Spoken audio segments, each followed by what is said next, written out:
চট্টগ্রামে রাউজানে গুলি করে হত্যা করা হয়েছে যুবদল কর্মী নাসির উদ্দিনকে।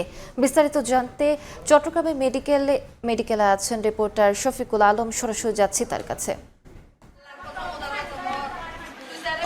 রাউজানে আবারও রাজনৈতিক হত্যাকাণ্ড, রাজনৈতিক সহিংসতায় আবারও খুন হলো এক যুবদল কর্মী। গত রাতে কিন্তু চট্টগ্রামের যে রাউজানে তাকে কিন্তু গুলি করে নির্মমভাবে হত্যা করা হয়েছে। আমরা একটু দেখানোর চেষ্টা করি সেই স্বজনদের, যা এখানে আহাজার একটু দেখানোর চেষ্টা করি। তারা কিন্তু এখানে রয়েছে সেই নাসিরের স্ত্রী এবং সেই নাসিরের মেয়ে।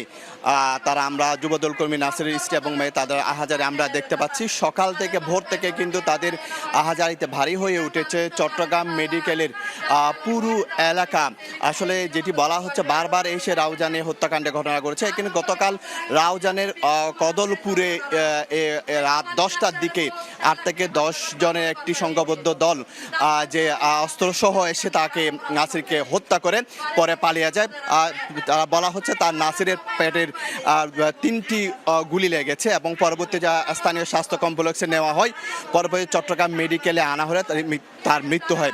স্বজনরা জানাচ্ছেন নাসিরকে দীর্ঘদিন ধরে বেশ কয়েকজন হুমকি দিচ্ছিল বারবার, এবং এর আগেও কিন্তু তাকে হামলা করেছিল। তিনি 3 বছর আগে কিন্তু প্রবাস থেকে এসেছেন এবং প্রবাস থেকে এসে কিছু কাজ করছেন এবং তিনি রাজনীতির সাথেও, যুবদলের রাজনীতির সাথেও জড়িত বলে জানা গেছে এবং তারা সেই হত্যাকাণ্ডের বিচার চাচ্ছেন। এই মুহূর্তে আমরা যাচ্ছি।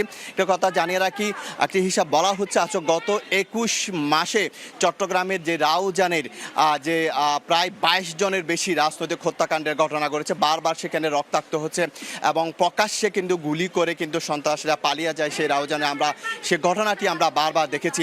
গত শুক্রবারে কিন্তু একজনকে প্রকাশ্যে গুলি করে হত্যা করা হয়েছে। 2 দিন না যেতে 60 ঘন্টা পর আরেকজনকে গুলি করে হত্যা করো এবং আমরা যে স্বজনদের যে আহাজারি সেটি দেখতে পাচ্ছি। সবকিছু মিলিয়ে আসলে যেটি বলা হয় যে হত্যাকাণ্ডের বন্ধের দাবি জানাচ্ছেন স্বজনরা এবং স্থানীয়রা।